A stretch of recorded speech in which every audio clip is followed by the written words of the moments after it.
Good evening, everyone. And in just a moment here, I will fire up the old recording and we shall proceed with the old Liberty Talk. The Constitution isn't just a document. It's a blueprint for freedom. We're breaking down politics at every level, exposing government overreach, and going where the mainstream media surely won't. Join us in defending individual rights against the bureaucratic tide. You're listening to the Missouri Liberty Report. All right, folks, and we are back for another. I want to say this is going to be a hilarious edition of the Missouri Liberty Report. To those of you who watch on YouTube, Rumble, or Facebook, or listen at molibertyradio.us or on any podcasting app, we thank you very much for joining us once again. Be sure to like, be sure to follow. Feel free to leave us a review too. Whether you love us or hate us, it just helps other people find us and our podcast. So make sure you do all those things for us. We greatly appreciate it. All right. So if you listened or watched last week's show, Tom Martz, we talked about the Locke and Smith Foundation. We talked about their purpose, how they came to be. We went through some legislation. He told us the top 5 and the top 2 from each chamber.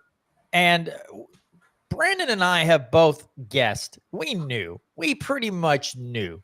Before, when the session got going, we so far in, we're like, we know pretty much who's going to be the top 2 constitutionally scoring members, one from each chamber, that the Locke and Smith Foundation is going to give a plaque to, right? And they happen to be, Mike Moon in the Senate. I know, right? Shocking. And Bryant Wolfen from the House. We know those, right? That's a no-brainer. Here's what the Americans for Prosperity put up, right? Here's what they put up. You want to talk about a good laugh. This is why I say this is the hilarious edition of the Missouri Liberty Report. So, link now. Tom Martz sent a group text out a few days ago about what the Locke and Smith Foundation scored Lincoln Huff. Now, Lincoln Huff had 11 absence and 8 abstained from voting. His scoring constitutionally was 2.33%. 2.33%. Right? Now, Mr. Constitution, Nick Schroer, with 9 absent votes, 19.54%. So the real gangbusters of the Republican Party, now Lincoln Huff doesn't ever go out and really try to sell himself like Nick Schroer does, right? But Lincoln Huff still calls himself a Republican while getting a whopping 2.33%. So as you can see here, Lincoln Huff's shows 86% or an 86 out of 100 with a 92% attendance record. Maisie Christensen gets a 79 with an attendance of 93%. Mike Moon gets a 56 with a 100% attendance. 56. John Patterson gets a 100% with an attendance of 91. So, how do you even have a 100% score with an attendance of 91? Like, was the proper requirements to get a higher vote that you be absent that vote? Like, that's the only way to get a point was to be absent? Because I don't understand how you could be absent for 8% of the votes and still get the 100% score. I was asking you before the show started, like, what are the requirements? Like, what is the Americans for Prosperity, like, what are they going for? And as I told you, I love Dustin's comment. Golf scoring, right? Lincoln wins. Take that, Schroer. That's a great comment, Dustin. Like I said, I think they take their own feces. They smear it on a wall. Whatever member in either chamber's face most closely resembles the feces painting is the one that gets 100%. So Lincoln Huff and John Patterson, I mean, if you're going to paint with your own doo-doo, that's probably who they're going to look like. Or some of the Democrats or some of these other so-called conservatives. Yeah, both options are unconstitutional. The only winning move is not to play. Yeah. So, yeah, I just wanted to start you guys off with some humor because when I told why, okay, first of all, let's get this fixed here. No, that's not quite right. There we go. It was just Catherine sent that out in a text earlier today, and I thought, or just like I don't know what time was it. She sent that out at 6 o'clock. And I was like, this has got to be a joke. Please tell me this is some kind of sick joke. But it is Americans for Prosperity. I don't, when you look at their scoring, I mean, if you want a reason not to trust them, look at those scores, rewind the video, go back and look at those scores, and then think to yourself, should I trust Americans for Prosperity as far as judging people on their, I guess what they're doing is, maybe it's whoever lines up with Trump the most. That's how the AFP is going to score, or the big shots in the Republican Party. Whoever lines up with them the most is going to get the higher score. And if you disagree with Republicans too much, it drops your score. I would almost guarantee you that goes into some of it because there have been times when folks like Mike Moon have filibustered really crappy Republican bills, voted no on very crappy Republican bills. And I think just because he's not going along with the Republican Party as much, they're giving him a lower vote instead of scoring him voting constitutionally, which apparently are a huge difference if you're looking at vote totals. Jesus. Yeah. No, I'm going to go with my guys at legiscore.us and the Lock and Smith Foundation for actual scores. Like, I feel like the Americans for Prosperity, is that what it was? Yeah. Yeah, I feel like the Americans for Prosperity is like a little kid making up a game of I win. It's like, oh, how do you score points? You don't. I just win. Like that's how they score it. Like, oh, how do I get better for next year? You don't. We just decide whether we liked you or not. It's like, whose line is it anyway? Right? Where I don't remember how it says, but the points don't matter. Yeah. It's just like whose line, they just make it all up. Score, but the points don't matter. Something like that. Yeah. Yeah. It's just like, whose line is it anyway? And believe me, when some of those people talk and they ad lib, it is funny. It's frightening, but it is also funny to hear their intellect come forth from their lips. You go, wow, that guy's really stupid. And you laugh about it for a little while. Then after about a half an hour, you're like, someone please make it stop. But yeah, it's kind of like whose line or whatever. Yeah, I don't know. I just, any other thoughts on that, Brandon, before we go to some of these other things that we've got lined up as far as articles and stuff? No, I'm laughing at thinking about how like certain conservative leaders, like Patterson's probably going to use that in his like next campaign. I got a 100% score from the Americans for Prosperity. It's like, okay, cool. The big lobbyists of America also gave you an A+ and a thumbs up. Like, okay. Yeah, we should really, I wonder if lobbyists like PACs score their members. That's numbers we need to look Probably at. internally. Yeah. Like it would almost be seen as a negative to be a positive by some. Although, like if you're highly, like in the U.S. Congress, for instance, if you're highly regarded by the NRA and if you're funded by them, you'll boast about that. Or APAC. If APAC really likes you, you'll boast about that one too. No, they don't want to brag about that. They're like, no, we take the money. We were gonna be horrible on foreign policy anyway. Actually, they didn't even have to give us this money. But now I'm richer and then I can still vote horribly. God, sign me up. I can't wait. Yeah, it is. So I don't know. Since you brought this one up, you sent this to me. Let's go to this. You kicked this article. What am I doing? I'm in the wrong order here. Stupid. Let me get it right. There we go. Let's do this Brentwood one that you sent to me a little bit ago. Yeah.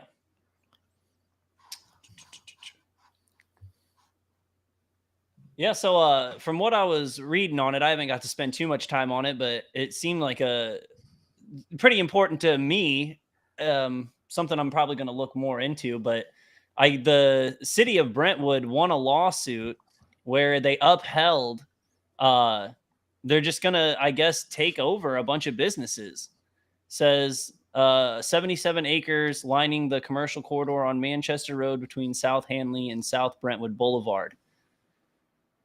But I just think it's crazy, just in theory alone, to be like, hey, we decided we don't like the sidewalk, so we're going to take all of the businesses out of here and we're going to destroy it and turn it into like a whole new thing. Now, here's so it says the Brentwood Board of Aldermen in 2023 voted to approve the private development project and assist the selected developer, now Halo Real Estate Ventures, with $88.4 million in tax incentives and possible eminent domain if business owners wouldn't sell their properties to the developer. The redevelopment focuses on about 40 of those acres, which currently has about 75 operating businesses. Now, that's a fine how do you do. There's 75, maybe mom and pops here. We'd rather have the big box stores or whatever in here. So we're just going to, if you guys decide not to sell, well, then we'll blight it in order to commit our eminent domain offenses here and just steal from you, which it just blows my mind. But again, it doesn't blow my mind. So if they, and that's the thing, the business owners didn't want to sell, rightfully so. They don't want to sell their property to some developer who's going to go through and, I don't know, bulldoze everything and build new stuff. They decide, well, I like my business here, so I don't want to sell it. And the city's like, that's fine. We'll just blight it. It's probably not even necessary to blight it. It's probably not a big giant eyesore sitting there. If there's 75 businesses in this 70 acres, right? It's probably not a big eyesore, but the city just, I guess somebody's got a friend in Halo Real Estate Ventures. No problem, buddy. We'll blight it all. And then and we'll give you $88 million in tax incentives. Now, I guess the city's like, well, if we get even bigger and bigger businesses in here, then we'll get a lot more tax revenue than we'd get off these 75. But I don't know what they're doing. Somebody has a friend or multiple friends on the city council. It has to be. That happens way more times than most people are comfortable admitting. But somebody or many people have many friends on the city council, and they'll just be like, the board of aldermen will be like, yeah, cool. We'll just take everything from everyone. And it's astounding. How does a city have $88.4 million in tax incentives just to give away when these same cities also complain about tax revenues all the time? I don't know what these incentives are. I have no idea. I wonder if the link here might tell us what the Business Journal's probably paywalled. Okay, so St. Louis. All right, get out of here. We'll see how far I can get down. Okay. Oh, okay. Here we go. The massive project spurred by the city's effort to mitigate flooding in that area from Deer Creek also consists of publicly funded components such as new parks and trail connections to the Great Rivers Greenway system, along with improvements to Manchester Road. The trail system will be called Deer Creek Greenway Connector. Construction on those projects began in 2019 and is scheduled to wrap up in 2024. Okay, well, this must be an older news article. That's from 2023. The comprehensive site plan Green Street presented in a public hearing July 5th shows that the project is planned as 184,000 square feet of retail space, 120,000 square feet of office space. Here we go. 660 apartments 130 hotel rooms, and 30 condominiums. So they're looking at a boatload of property taxes is what they're looking at gaining. I would say boatloads of property taxes. It also says here at the bottom, where to go? Where I just lost everything. Did I lose everything, or did I not? Did I go too far? What did I do? Why am I so dumb? Okay. Oh, the project will also have 1,211 parking spaces and a garage and 1,105 parking spaces and lots. Green Street had called for incentives to be decided this year. The project, blah, blah, blah, blah. The level of incentives proposed for the project nearly doubled since they were first proposed last year. City officials chose Green Street as the developer in September after the company was the only developer to respond to a request for proposals. Future phases could happen from 2025 to 2030, according to the timeline. Most existing buildings will be demolished unless the city and developer agree that they could be retrofitted as part of the new development. The one current building within the boundary of the development that will be preserved in the redevelopment is the Navigate Office Center, a small multi-tenant office building constructed at the headquarters of Navigate Building Solutions. Navigate is working with the city on the public part of Brentwood bound construction with trails and greenways. Well, no wonder they're going to get to keep their office. The incentive package includes a 20-year property tax abatement in which the developer would pay incremental residential property tax at 25% for the first decade and 50% for the second decade. Commercial property would be paid at 50% of the increment for all 20 years, according to the incentives outlined. At a minimum, the developer will be required to submit payments in lieu of taxes or pilots that equal the assessed valuation of the properties in the redevelopment area before they're demolished. So they're getting property tax cuts, and here we are. We're getting our stuff jacked up. Our valuations are getting jacked up, and they're going to get for 20 years. They're going to have tax abatements. Well, the bigger thing to me is that they're forcing people to sell, which is crazy. Absolutely. Because they're getting ready to increase. I mean, oh man, I just couldn't imagine if you owned a business, like even if it was let's say your family owned it for like 30 or 40 years. And I'm not saying there are any particular businesses like that in this block, but it just shows you that they can do it. I had a friend who lived, was at a time she lived by the airport, and they built a new runway, and they forced her out with eminent domain. And it just is like, man, she lived in that house for 30 plus years. And they just came and took it from her. No, nothing. They said, oh yeah, this private corporation needs a bigger lawn to land these airplanes at. So we're taking your house. And they offer her market value, but let's say you were forced to sell your house in like 2019. And then 2 years later, everyone's house is worth 30% more, especially the closer to a city you get. So then you're looking at losing tens of thousands of dollars because the government forced you to sell a few years early. I mean, it's a terrible practice. I mean, I can't believe the government still is like, oh yeah, we kind of decided your business or your house was an eyesore, so we're taking it.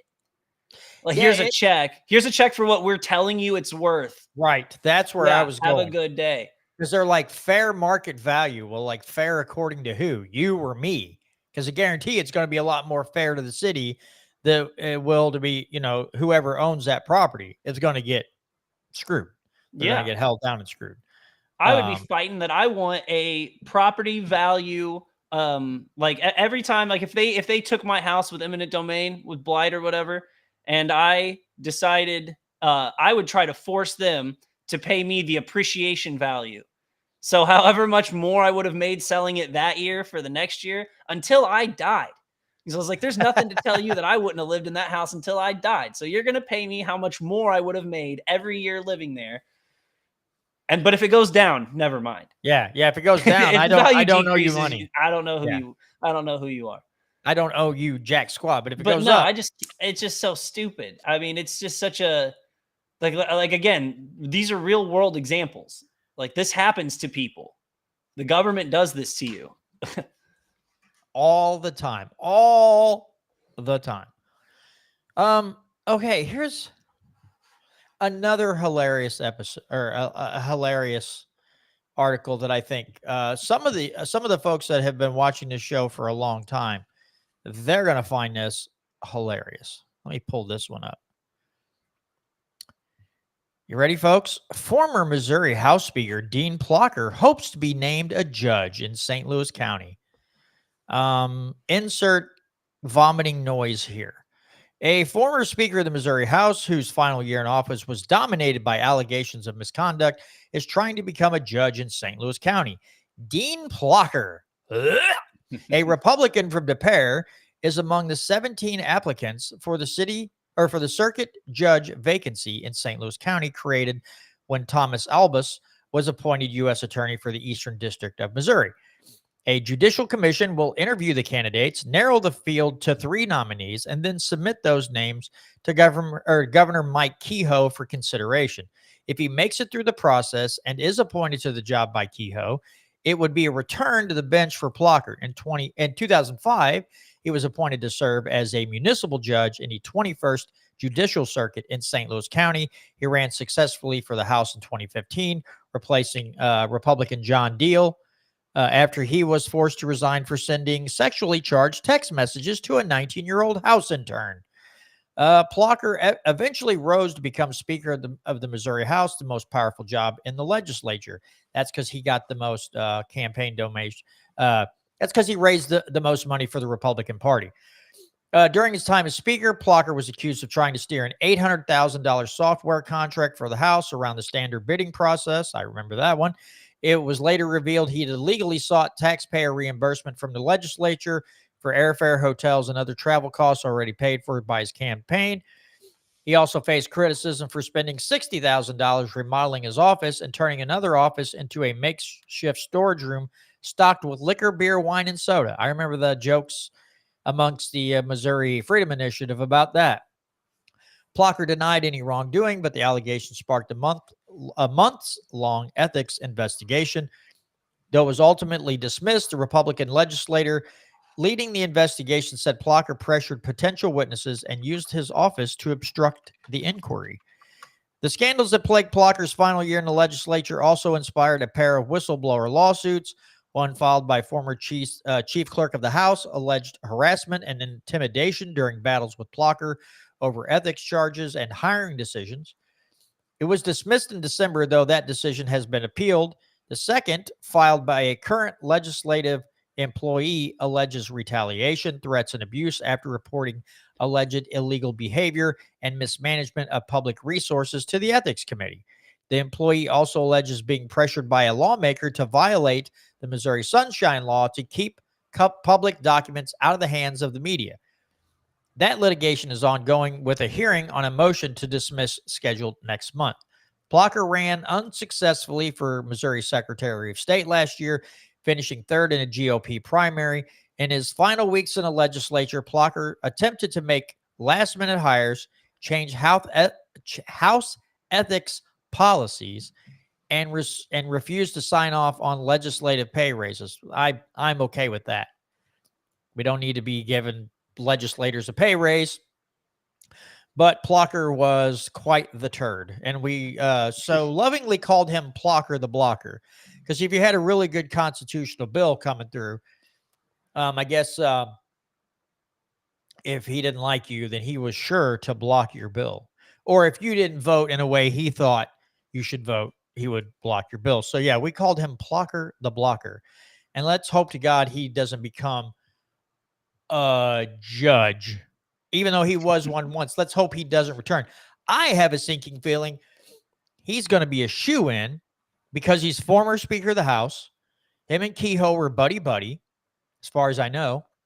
And I think if he makes a top 3, I would say it's a real sure bet that Plocher would get that seat in a court, which is freaking scary. But yeah, again, we have to continue on with the hilarity. Excuse me, on the Missouri Liberty Report when we talk about Plocher and some of these other stupid things. What's crazy about that story to me? Well, part of it is because I didn't know much about. I knew Plocher. I think it was you who told me that when they were trying to introduce gold and silver in the House, it was that he said that bill was never going to see the floor. Was that Plocher? That was not that bill. There was a bill. It was called. It was an enhanced stand your ground bill. So generally, like, let's say someone wants to, you get tried. Let's say somebody's kicking in your door and you shoot them, right? You defend your property, you defend your life, and they decide, well, you're going to go to court over this. In this instance now, you have to inject self-defense into your defense, right? You have to inject self-defense into that. If that bill would have passed, the weight would have been on the state. It would have been up to them to try to convince people that no, that wasn't self-defense, that was murder. And so when he was approached by a Missouri Freedom Initiative member, he flat out told the guy, that bill will never see the light of day. And one of his big donors is it's a group of prosecuting attorneys, and they didn't want to see that bill go through. And the funniest thing about that is Plocher tried to convince this person. I guess he thought he was a complete moron. That the state just doesn't have the resource, those kind of resources. And the guy's like, you're telling me the state has less resources than the person you would possibly put on trial for murder? You're telling me the state has less money than 99% of the people out there you would put on trial? Seriously? You got attorneys running around everywhere. You got all kinds of people. What do you mean the state doesn't have the resources? Of course they do. They're huge. They're bloated. They steal from you constantly. What are you talking about? They don't have the resources. And so, to some unassuming person or someone who's not educated on the topic, they've been like, oh, I'm sorry. But if you have a modicum of intelligence, you're going to be like, I'm calling BS on that one, brother. I know the state has way more resources than me. I'm not Elon Musk times 5. I don't have that much money. Because if I was Elon Musk times 5, I would lobby to get a whole bunch of you evicted from your seats and put some better people in there. You would want to be my friend then. You would want to act in a manner becoming a legislator. But I digress there. But yeah, I just find that humorous that he can't stay away from the political limelight. He has to get himself back into a government position of some kind. Well, I clicked on the link that went more into description on like his ethics complaints and all that. And but even without that, the salary, like the state salary for a state legislator is $41,000. Yep. And he spent $60,000 to renovate his office. Yeah. Did Donald Trump renovate that office for him? Was everything made of solid gold? Like, what is I don't think my house with all of the furniture included cost $60,000. From what I heard, I never saw it. There were people saying he had a pretty nice liquor cabinet in that other room that he renovated. Like, he had a pretty nice setup in there. Oh, that's a separate closet though. Like I thought he had his office renovated for $60,000 and then had a separate and then another room he turned into liquor and another room that he turned into like a bar basically. So he had his office, which I don't know if you've ever seen the Speaker of the House office, pretty decent size. And then he had an adjoining room that he renovated as well and turned into a big bar. And so we always joked that, like, hey, next time we go to the Capitol, we should stop in for a drink. Yeah. Like, what do you got? What do you got in there, bartender? Let me see what you got. Can you make me, come up with some fancy drink? Oh, you think Plocher's drinking Evan Williams? No, he's drinking $400 bottles of whiskey in that bad boy or more. He's not No, he's not. drinking what us poor folks drink. No, he's not getting Congress vodka from the rail. No. He's getting Grey Goose. He's Yeah. getting New Amsterdam. He's getting Yeah. like the stuff you see that the rich people drink in the movies with those fancy bottles that you can tell just from the bottle alone you paid maybe $1,000 for the bottle. That's probably what he's drinking in that room. He's not got drinking. his pinky out the whole time. Yes. It's a pinkies out affair in Plocker's office. Yeah, that was Patrick Starr that told SpongeBob, when in doubt, pinky out. That's Plocker's. That's Plocker's, like, that's his thing, man. That's what he does. He's like, oh, hope that bill goes well. And they're like, oh, he's got his pinky out. So also, he was traveling using his campaign funds, which whatever, those are your campaign funds if you're traveling to campaign, and then filing for reimbursements from the state. Is that what another part of that was saying? Yeah, and the thing is that so in that he said, let me see where I can find it at. Find that part of the article again. Okay, why am I not finding things very easily? So there's the $60,000. There's the $800,000. Oh, yeah, he illegally sought tax. So apparently he filed it, got reimbursed, and then did it. Let me see if it's going to pull the article up. So he filed an expense report that included $1,199.60 for 60 cents for a plane ticket to represent Missouri at the 2023 Uniform Law Commission conference.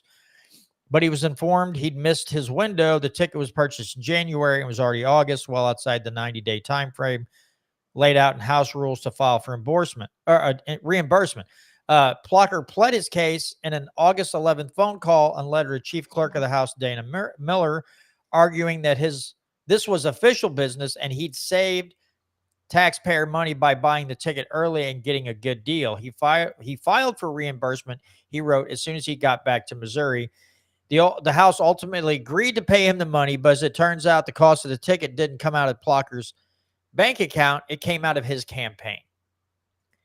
Okay. So that's what he did. So in fairness to Plocher, on that specific charge, that is a more of a gray area than the Missouri Independent. Is that who had that article? Yes, that was the Missouri Independent.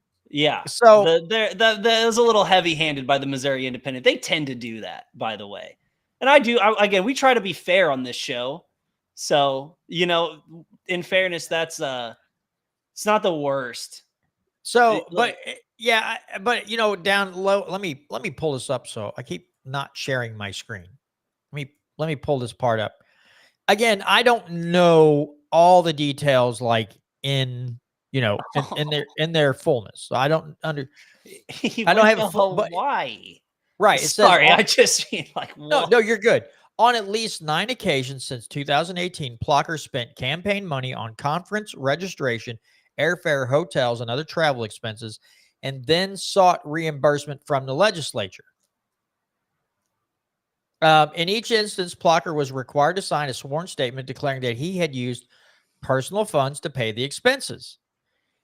Campaign and legal experts interviewed by the Independent say an elected official is allowed to use campaign money for official business, or they can use personal money and then request reimbursement from the state. But doing both could violate state and federal law. So therein lies the hiccup there. But it's Plocher. I think Plocher thought that just the rules didn't apply to him, and he basically made it to where you better just bow down and kiss his feet. Now, I will say this, and I talked to somebody at the Missouri Freedom Initiative after a session, or was beginning to start a new session. I don't remember if it was 2023, 2024. And I slam Plocher all the time on this show. I did it for a couple years.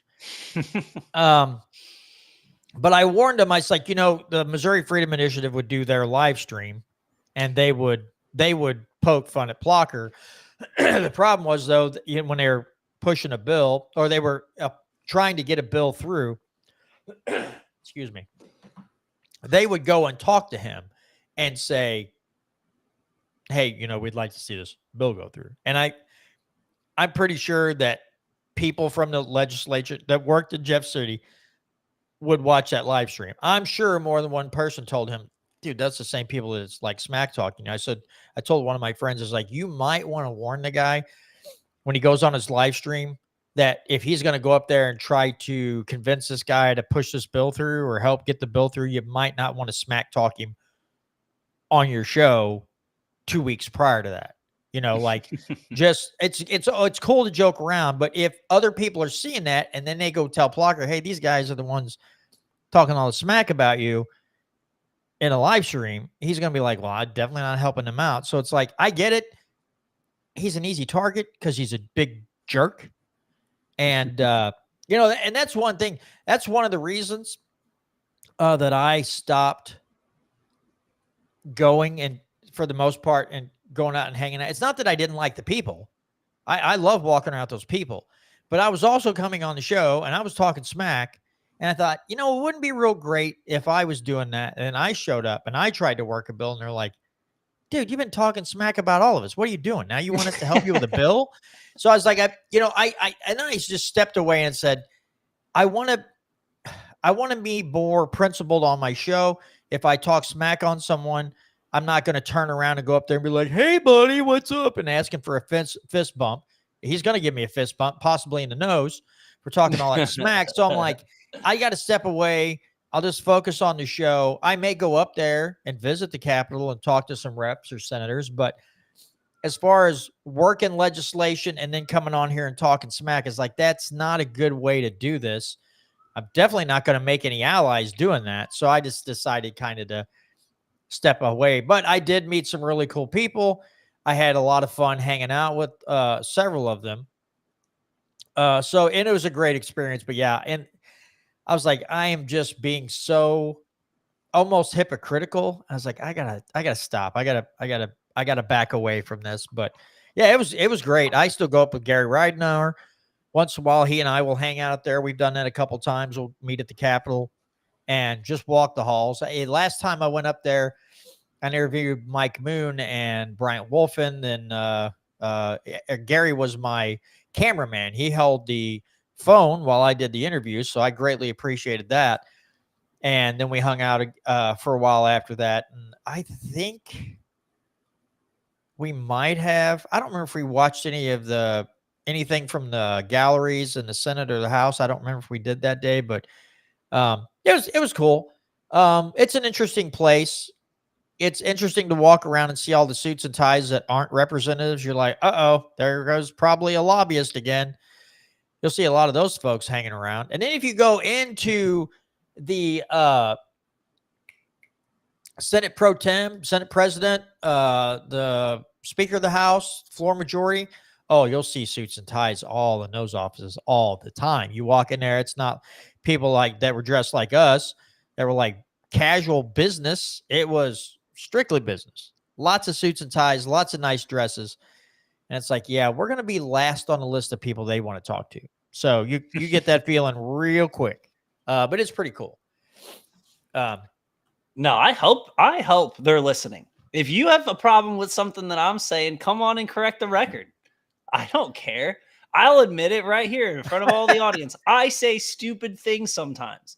I say information that I heard or that I read and it wasn't correct. But, I'm not claiming to be an expert on everything. We're here to have the conversation, to give you some information you're not going to hear from the mainstream. But if you are like, oh, Brandon said that about me on his show, and I'll go to Jeff City and I'll push a bill and I'll tell them, hey, if you sponsor this bill, I might stop talking trash on you on my show. I might leverage the trash talking a little bit. We might butter you up to the crowd a little bit if you just stop being a douche. I will. You will stop being the two birds winner if you if you pass defend the guard this next session. Absolutely. All right. Well, what else were you going to add? I wanted to know the $800,000 computer software thing. You said you covered that a little bit on your show before, Plochers. Yeah, it was a new type of service that would like I think it was answering phone calls and stuff for I, don't- I think it was a whole new type of phone system or for let me see. I wonder if oh man, I can't remember the name of the company that that he was trying to get the contract for. Okay, let me see. Here we go. There's another article. Yeah, this one drew a little FBI scrutiny because somebody turned him in. Let me Really? see. Share the screen here. So the top Republican in the Missouri House is facing allegations he threatened to terminate the employment of a nonpartisan legislative staffer who resisted his months-long push to hire a private company.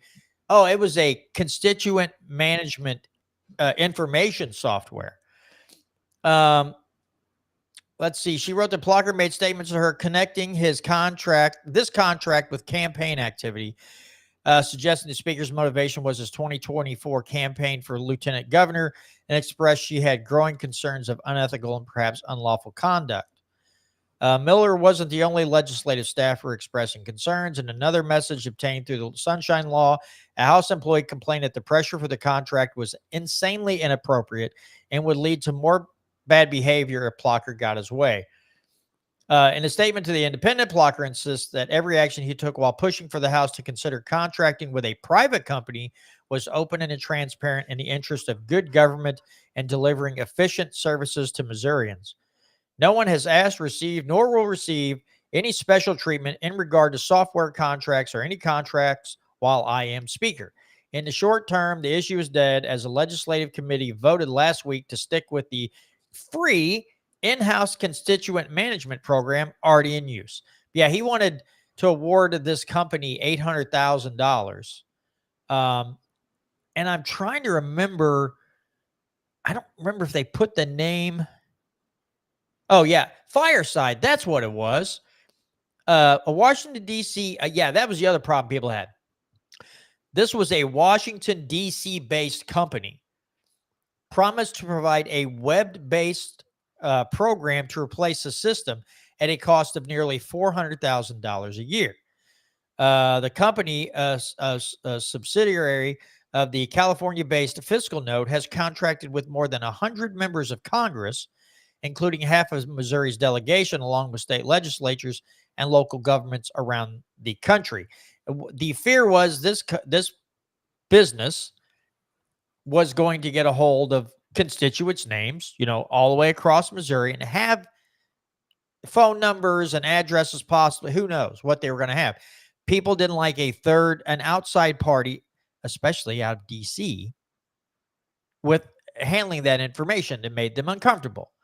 So that was another big kerfluffle. And then the FBI said, well, we're going to look into this because this seems a little shady.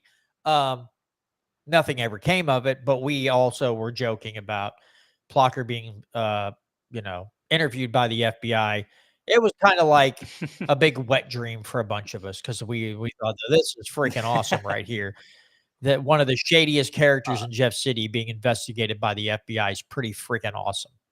But again, he's just like the guy can fall into a pile of crap and come out smelling like a rose. The only thing that happened is he didn't get to become Secretary of State or Lieutenant Governor. That's the only positive outcomes that came of all his shenanigans there, because he got away with, or seemingly, maybe I should say that, seemingly got away with a lot of stuff. Can't prove it, but seemingly. He's just the classic Missouri Republican. Or just Republican in general, like for the most part. Yeah. Yeah. Well, Kentucky's got a couple good. That's true. But he's like the classic just Republican politician. Yes. He's just knees deep in the lobbyist money. He's always got some sort of scandal around him that you can't ever directly pin to him. Like, it's always like, yeah, this looks pretty bad, but we can't directly prove he was doing it nefariously. It almost seems like with that last story that, because it said he was planning on running for lieutenant governor, that he was looking for a data harvesting Like I mean, it could be a myriad of different things. But it seems to me like he was wanting all of Missouri's constituents, the voters, to be on one system that legislators could use, but like the average person couldn't. So like someone challenging him for a seat for a state house race or for a lieutenant governor, if they weren't an elected representative, they wouldn't have access to all that data. But he would, because it's for them to respond to their constituents. Because I'm trying to think of like why, because it's one thing to be like, guys, we should go to this new system. It looks cool. And everyone's like, yeah, that's not a good idea. But that one floor house rep was saying, or somebody was saying, that the amount of pressure that he was putting on people to pass this was totally inappropriate. Isn't that what that part of the article said? So there's clearly a deeper motive behind this than just saying that it's good for the representatives.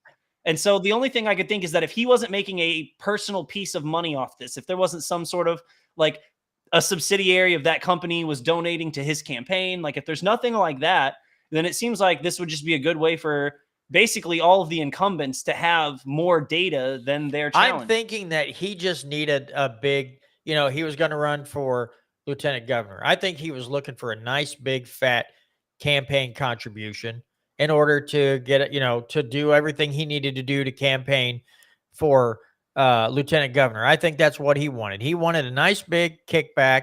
He gets him his contract. Of course, they're going to donate to his political campaign. Could have been a sizable chunk of change. I look at it almost like mafioso, right? Like, but when he's mafioso, it's like less morals and ethics than the mafia had. Like, he'll just take anybody out. He don't care. If you're his enemy, like, it doesn't matter, man, woman, child, you're done. But there was a legislator who, I don't remember if she termed out, or she might have been terming out. She had a bill that she had filed, and Rudy Veit and Plocher fiddled with her bill and ruined it. And then she had to say, I don't want to push this bill anymore because you all destroyed it with amendments. Rudy Veit and Dean Plocher were on the mics in that chamber that day, lying through their teeth. Rudy Veit is another snake in the grass. Now, I was up there, and I believe my wife came along. Yeah, my wife was with me that day. She actually spent a day with me while we visited the Capitol. And I feel bad for her. Well, and we stopped. No, I mean, it was kind of neat for her to see what the Missouri Freedom Initiative done, and then she had an understanding of what I would do when I would go walk the halls with them. And so we stopped and talked to this representative. I can't remember her name, and even if I could remember, I wouldn't say it. But I asked her, and she goes, yeah, I kind of got the message when my husband and my son were kind of threatened by some other people in this building. So I'm taking that as I don't need to run anymore, and I don't need to be in this building anymore. They were really not happy with her. So I don't know. She didn't say what kind of threats, right? Didn't say what kind of threats there were. Just said that there were threats made. I don't know if it was about her husband's job or what it was. They did some really dirty, underhanded stuff to her. And she didn't propose anything controversial. She didn't propose anything that was like, I'm going to out 75% of the people in here for, well, nothing anywhere close to that. I think it might have been a bill on COVID vaccines. Something to that effect. They did not like it. And then again, between Rudy Veit and Dean Plocher, they did her real dirty. And and apparently there were some threats made, and she decided she didn't want to be in that building anymore. It wasn't worth it. But they were trashing her on the floor? No, they just really just did a dirty deed by amending the bill. And then just ruined a perfectly good bill, where to the point where she's like, I just pull it. I'm done. You ruined it. But there was a lot of Classic. deceit and stuff that went along with it. I can't remember the story to save my life. Ron Calzone did a video on it. Actually posted a video about it too. And I don't know if I can find it or not because that's been a few years ago. But I'm going to look it up real quick just to see. Oh,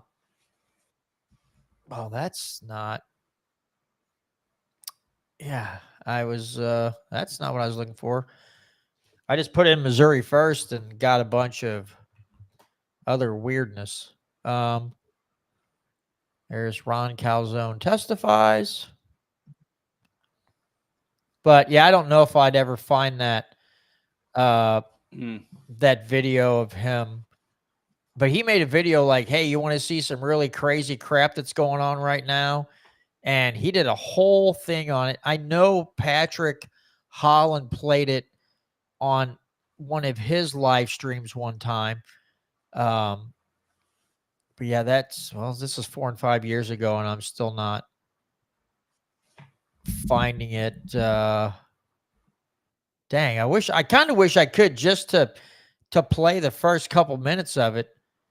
And yeah, I can't. Dang, that sucks. I wish I knew where that was. It was a great. But but that's just a common tactic. Like, oh, someone's got a decent bill. Let's add so many amendments to it that it's not a good bill anymore. We saw that done plenty of times. Yeah. Even two separate bills that would have been fine separated. Like one that has to deal with defibrillators and one that has to deal with like allergy restrictions and one that has to, like, for certain things for schools. Like, they're not all bad in themselves. It's that when you start just putting them all together, that makes it unconstitutional by the rules that you took the oath to. Like, yeah, maybe you know what? I'll go look on Rumble. It might have put it on Rumble. I really want to find this video now. I don't want to play much of it. I just want to find it so I can. But yeah, Rudy Veit, he's another one that just really. Here it is, called Betrayal in Jefferson City. I don't want to. I'm gonna pull this, copy and paste it over here to this other web browser. And then I'm sure I'm going to get some stupid ads in the beginning. I'm going to have to turn actually, let me share my screen first real quick. And I may have to mute it for a couple seconds just because why your hair is thinning yeah. And what you can do about it tonight. It's not your hormones. It's not your Attention law enforcement. I wish I could see the actual volume control, but I can't even see it. You took an oath to protect and serve. To keep your... All right, there. On April 14th, 2022, these two members of the Missouri House of Representatives deceived and made fools of nearly the entire Republican caucus. What follows is the background and the actual video of the 15 minutes of floor debate when they perpetrated their evil deed. For years now, literally thousands of moms, dads, healthcare freedom activists, and other average Missouri citizens have been trying to rein in the abusive power of the Missouri Department of Health and Senior Services. The 2022 effort has been focused on House Bill 2009, sponsored by Representative Susie Pollack. This bill does three things. It reins in the overreach by the Missouri Department of Health and Senior Services. It restores parents' authority over health care decisions for their children, particularly vaccines. And it protects medical professionals' right to serve their patients in the patient's best interest. House Bill 2009 embodies some of the most important priorities of the House Republican Caucus for 2022.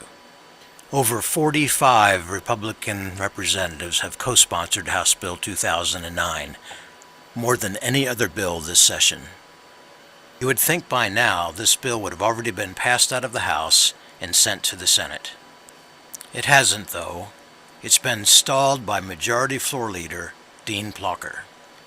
And on Thursday, April 14th, One of the dirtiest tricks in a long time in the Missouri General Assembly was perpetrated by Representative Dean Plocher and Representative Rudy Veit. Together they hoodwinked and made fools of the entire Republican caucus, while Democrats sat quietly aside, enjoying the spectacle. You're about to see Floor Leader Dean Plocher's plan to harass and humiliate Representative Pollock with the help of the deceitful actions of Representative Rudy Veit, and at the expense of the integrity of the entire House of Representatives. Plocher's plan started by getting unsuspecting Representative Benny Cook to bring his bill, House Bill 2452, to the floor for perfection. Then he tricked Representative John Weeman into offering what amounts to the entirety of House Bill 2009 as an amendment to Benny's bill. All the while, though, he had Rudy Veit waiting in the wings with an amendment to Weeman's amendment, and his amendment would virtually gut the entirety of the House Bill 2009 language, leaving only an exemption form that is not much different than what is already in statute. Normally, offering such an amendment is fair game, but in this case, Rudy Veit misrepresented what his amendment would do. He made it sound like it was actually an enhancement on a parent's right to use a religious exemption. Using logic that would be an embarrassment to a first-year law student, let alone a former judge, he actually took away parents' options with his amendment.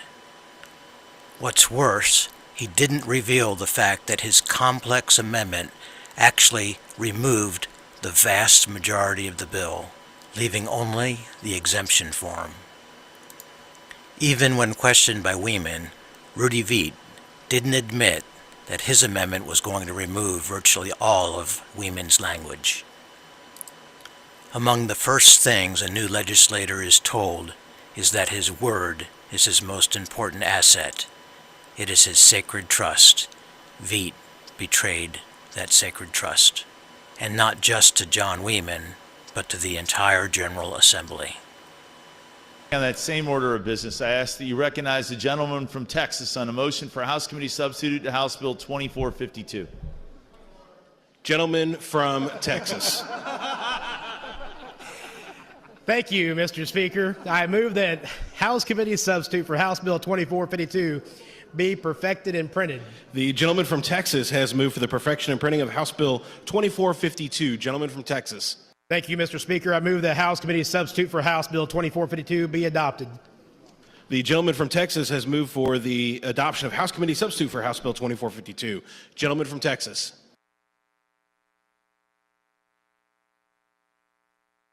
Thank you, Mr. Speaker. I move the title for House Committee Substitute for House Bill 2452 be agreed to. The gentleman from Texas has moved that the title be agreed to.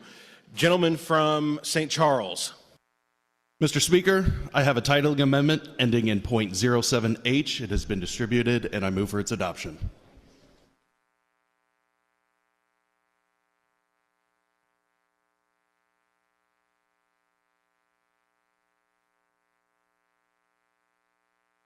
Sorry about the silence there, guys. Somebody should be coming up and speaking here pretty soon. The gentleman from St. Charles has moved for the adoption of House Amendment 1. Gentleman from St. Charles. Thank you, Mr. Speaker. The titling change here, we are just deleting the words by pharmacist, so that way the title then reads 3 new sections relating to the administration of medications. And with that, I'll be happy to answer any questions. Discussion on House Amendment 1. Seeing none, all those in favor of adopting the titling amendment, please signify by saying aye. All those opposed, no. And the ayes have it. You've adopted House Amendment 1. Gentleman from Texas. Thank you, Mr. Speaker.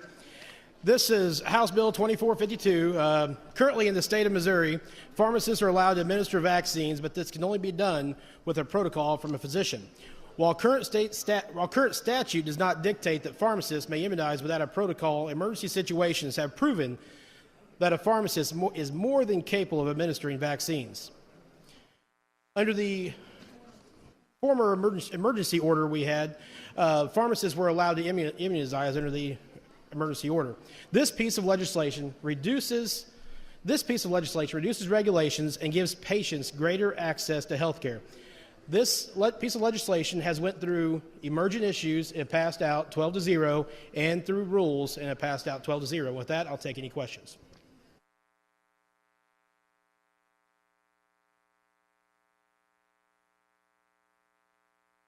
Gentleman from St. Charles, what purpose do you rise? Thank you, Mr. Speaker. To speak briefly on this bill and also to offer an amendment. Proceed, gentlemen. First off, this bill was heard through the Insurance Committee, which I chair, and we thoroughly vetted it. It's a good quality bill. I think the bill sponsor certainly did a great job articulating what it does, and I solidly support this, this legislation. Now, moving on, Mr. Speaker, I have an amendment ending in point 06H. It has been distributed, and I move for its adoption. The gentleman from St. Charles has moved for the adoption of House Amendment 2. Gentleman from St. Charles. Yes, Mr. Speaker, this amendment provides a little more of a streamlined method for parents to opt out of vaccine requirements if they strongly have held beliefs to the contrary. In some cases, parents have been made to go through complicated and inconsistent requirements in order to opt out of that requirement. This amendment will standardize that process, eliminate burdensome and unnecessary requirements. In addition, it provides a standardized form for opting out of the requirement, because in many cases they've gotten conflicting forms that they have to complete. This amendment also provides for acknowledgement of acquired immunity, much like the provisions in the bill that I filed, 1575, which I filed earlier this year, has gone through committee hearings. And then also provides just protections for physicians who recommend that a patient opt out of a vaccination. With that, I'll be happy to take any questions. Discussion, gentleman from Cole. I move to offer an amendment ending in 2.12H and move for its adoption. Amendment to the amendment.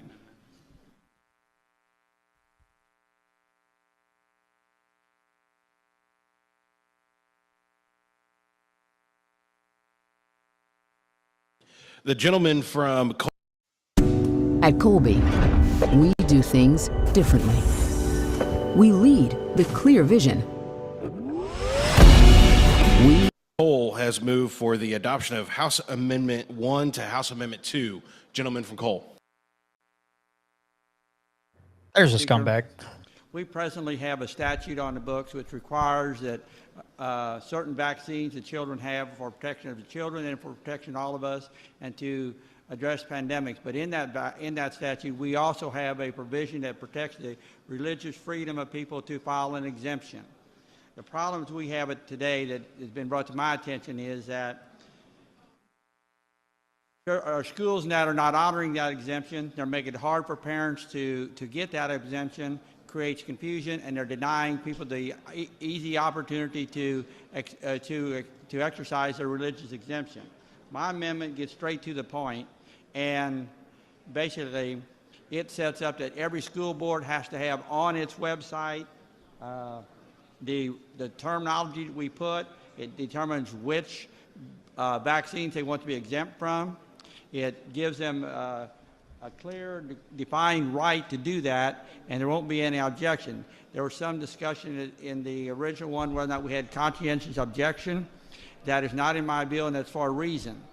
The U.S. Missouri Constitution may have the word in it, but the U.S. Constitution does not refer to conscientious exemptions. It talks about religious rights, and we want to protect those rights to be able to go into federal court where your real action is if someone's denying your rights. And under 1983, you have much greater benefits and rights, and the federal court has defined religious beliefs very broadly.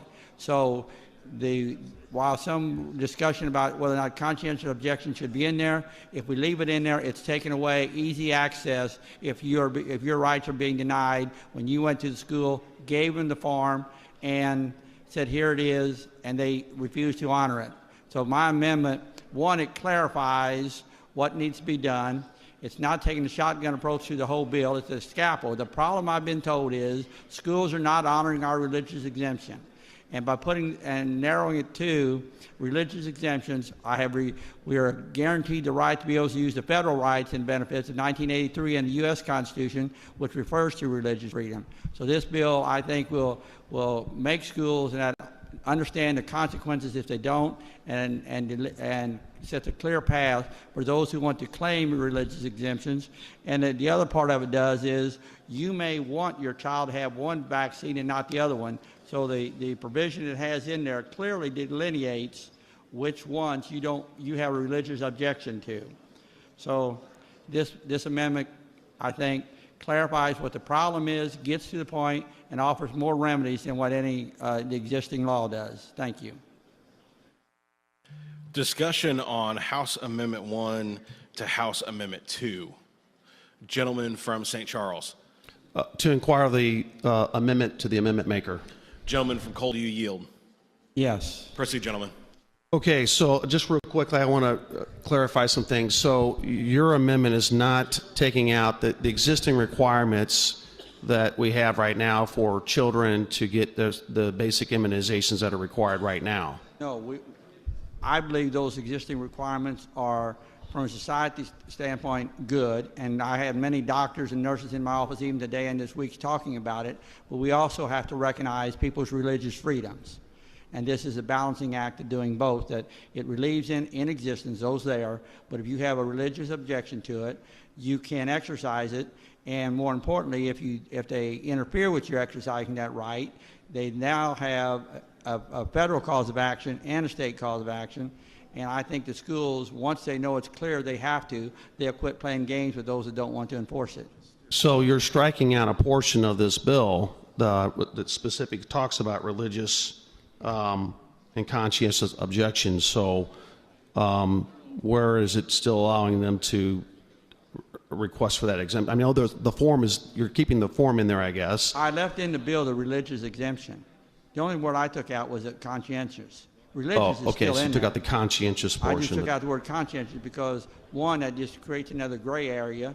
And while it's in the state Missouri Constitution, you can argue one way or the other. Certainly when you want to get remedies, a federal court and a threat of a federal court action where you can collect actual and punitive damages, et cetera, rings the bell. And we don't want any of these cases ending up in lawsuits. We don't want parents being forced to go to court to exercise their religious freedom. This puts the hammer out there that schools now know this is the law, we have to abide by it, and these people are entitled to their exemption. All right, that's enough of that. It's absolutely just, you can see the game they played there. That's what we were talking about with Susie Pollack's bill. Hold on.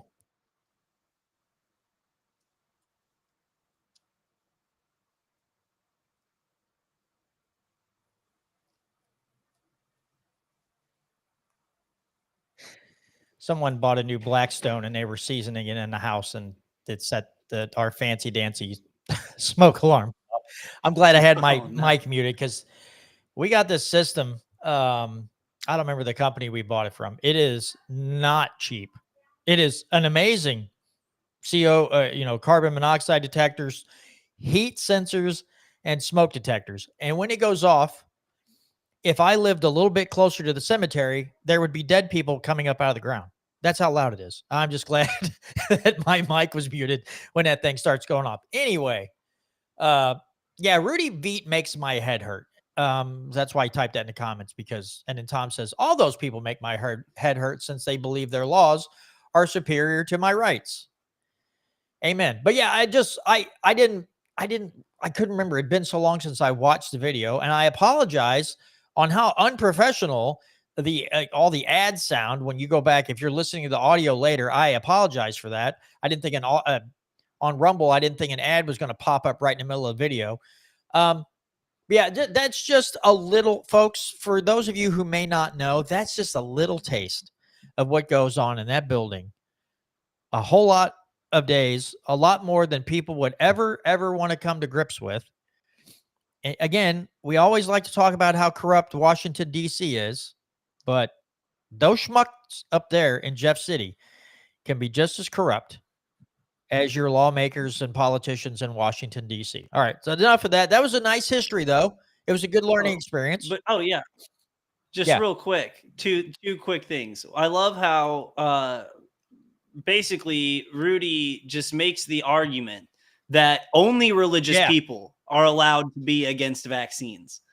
But don't worry, this is the second part. He talked to some doctors. He had a doctor and nurses in his office. He talked to those guys, so we can trust him now. He talked to somebody. So now I'm not allowed to have an objection unless my faith dictates me to have an objection to these vaccines. I'm not allowed to have them. I have to just trust Rudy. And just so stupid that he was like, he took out the conscientious objection part, he's talking out of both sides of his mouth at the same time. He's like trying to say that he took out the conscientious objection part because it would be easier to sue the federal courts. But then at the end of his speech said, actually, I've been talking to some doctors and think we need to keep the vaccine requirements in there for all non-religious people or anyone who just doesn't have a religious objection, just simply having an objection to taking a forced vaccine from the government. I mean, yeah, he's on top of all of the corrupt BS that he pulled right there. Just his speech on the House alone was worth a good ridicule. Oh, absolutely. What is he up to? Is he still on the House floor? I don't know if he's still I don't know if he's still serving, if he's termed out yet. He might be in his, you know what? Let's just look it up and see if his stupid butt is still serving or not. I don't know. Let's see. I guess he is still. So he's first elected in 2018. So if he keeps winning, he can. Well, so technically next session will be his last session because you can do 8 in the House and you can do 8 years in the Senate. So 2 terms in the House, and no, it's 4 terms in the House, 2 in the Senate, because Senate terms run 4 years, House terms are 2. So yeah, he could go to 2026, which would put him at 73 years old, maybe. And then if he decided to run for the Senate, he could be like Joe Biden. Anyway, it'd just be maybe crap his pants on the Senate floor. Who knows what's going to happen? But anyway, it's just, yeah, that's just, again, folks, if you don't know any better about Missouri politics, that's a little taste. Can you imagine if you could be a fly on the wall when all those lobbyists are in those highfalutin offices in that building, the kind of crap that you would hear that probably make your blood boil? I'm sure, I would hope it would be infuriating to you. Now, since we're talking about scum and villainous type of people and idiots who don't know what they're talking about, seemingly, let's look at this. Let me pull up this article. This one, you know, it's funny too. This whole thing, you know, Tom Martz comes on the show and we talk about, he loves to talk about the people in the black robes, right? We like to talk about the people in the black robes. Well, here's a fine example from the people in the black robes, or the idiots in the black robes, whatever word you want to use. That's radio friendly. So this comes from KOMU Channel 8 out of Columbia. Missouri Supreme Court's definition of marijuana offense adds restrictions for expungement. A language change the Missouri Supreme Court made to the definition of marijuana offenses means the process for Missouri residents to get marijuana-related charges erased from their criminal records has become more restrictive, a Columbia marijuana defense attorney says. A July ruling the Supreme Court issued contradicted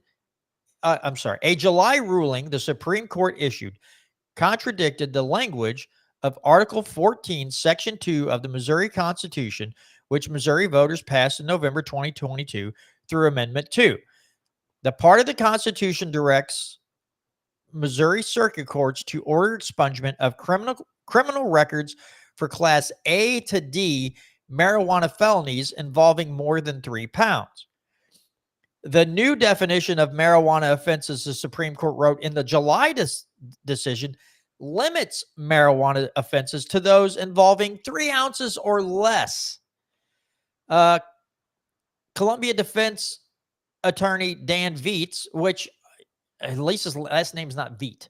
There's an S on the end of this guy's name, who serves on the Missouri Normal Board of Directors, NORML, said this language will limit expungement to cases that involve 3 ounces or less of marijuana. We already have had more than 150,000 cases expunged, many of which were felony cases, which would not have qualified under this new definition. But I don't believe those are going to be undone. Vietz said people with older cases are most likely to feel the effects of the change. The effect is primarily going to be those cases from the 20th century, from before 2000, when most records were on paper, and those cases still need to be examined, and those cases which are eligible under this new definition still need to be expunged. There is no official timeline for when all those cases will be resolved, as there are expected to be thousands still in need of further evaluation. This part is what gets me right here. This last sentence of this article, besides what they did, what is described at the beginning, this last sentence, boy, this one bites. There is no appeal from a Missouri Supreme Court decision interpreting our Constitution. They are the final authority. Ha! Some authority. They screwed this up. Well, so I'm curious as to what they're classifying anything above more than 3 ounces is. Which, for those ignorant on the subject, 3 ounces is a lot.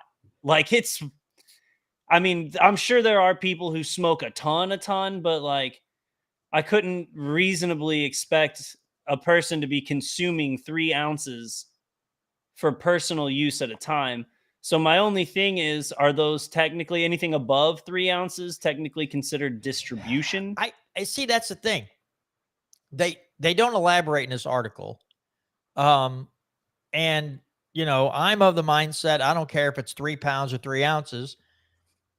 If it's in your possession and they bust you, whoopity freaking do. I don't, you know. Right. What they could come after you for possibly would be tax evasion, but it's stupid to be like, no.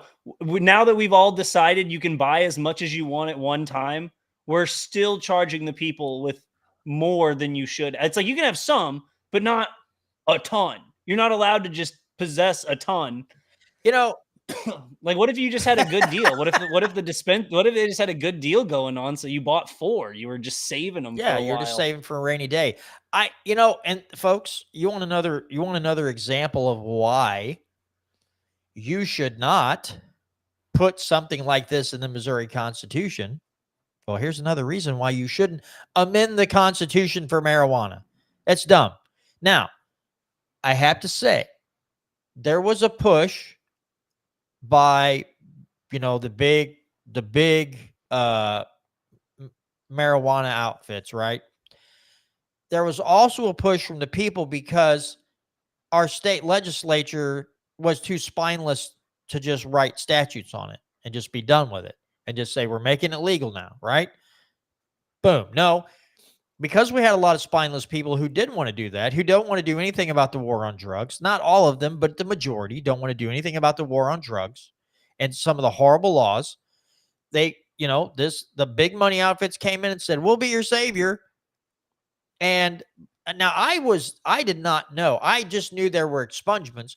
I don't ever recall there being, like a basis, like it has to be 3 pounds or more, and then your record's expunged. It's like, why are we expunging them all? Why would you only expunge stuff what if somebody had 10 ounces and it was still a felony or something? And they're like, oh, it was only 10 ounces. It wasn't 3 pounds. So you're screwed. Why was there a limit? And then the Supreme Court flips it. So they look at what the Constitution says and goes, I don't care. and flips it to 3 ounces or less. So when Tom March talks about the dummies in the black robes, now he doesn't call them that. I'm calling them the dummies in the black robes. And anytime Tom's on here, this topic comes up a lot and we kind of pile on them. Here's a reason we pile on them. Because they seemingly don't know their butthole from apple butter, right? They don't know diddly, or they ignore it. I think they're ignorant of what the Constitution is and what its meanings, the original intent and the meanings are. And I think they're a state entity and they're going to rule in favor of the state, generally. So this is why we pile on them constantly, because they act like jackasses. And so, yeah, but if you want another reason, A, not to amend the Constitution with this kind of stuff, and B, trust the courts, Your Honor, I give you Exhibit A. Here you go. So it's just another slap in the face to a whole lot of people that were, they put their hope thinking, oh man, I'm going to get my record expunged and then maybe I can go out and get a better job. And nope. Now, if your case hasn't been expunged yet and you got an offense of like a pound or 5 ounces of weed and it's still on your record, you're screwed, because they're the final arbiter of what's constitutional. All of us idiots out here don't know anything. So when the Supreme Court gives their opinion, that's it. Even though it's way wrong, way off base, you're just stuck with it because the people in the legislature and a whole lot of other folks thinks that if the Supreme Court says it and it falls their way, that, oh, you guys are screwed now because the Supreme Court said it. They've gotten a lot of stuff wrong at the state and federal level. So, did you see the comment? I sent you an article. We don't have to pull it up, though. You can just talk about it for a second. But Warrior Class commented earlier, the Supreme Court, the U.S. Supreme Court. I've got that article. Yeah, we're going to talk about that one, too. Yeah, you do? Talk about that one, too. That's why I said we got a couple articles here on, well, I didn't say a couple, but we've got some Supreme Court. We've got a state and we got federal. But your thoughts on this? Any other thoughts on this whole thing right here? Oh, I just mean, the stigma, if you are still in this camp, like in the bubble or in the opinion that like someone who was dealing marijuana is like someone you don't want on the streets, then you're ridiculous at this point. Because that's what you're basically saying with this, when you won't expunge people's records who are in possession of 3 ounces or more. You're basically saying that because you had that much, you were selling. And because you were selling it, you are a major criminal, and we want that criminal, that blemish to stay on your record because you're a criminal. And to that, I think that's the most outdated, ridiculous, dumb way of thinking. It's like the moonshiners of back in the day. No one looks back at history and goes, oh, those dirty moon. You know how much better America would be if we didn't have the moonshiners in the early 1900s? It's like, no. Or like during Prohibition, the moonshiners. That's what they sound like, is like complaining about just the dumbest thing. Like selling marijuana, even if you were selling the marijuana, it's not like you were doing any more than like those people who are making this argument, right? They're not trying to have the dispensary workers arrested. You know, those people who work at the dispensaries, they're dealing marijuana all day long. You're not calling for them to have blemishes on their record, and they're selling way more than 3 ounces at a time. I promise you that.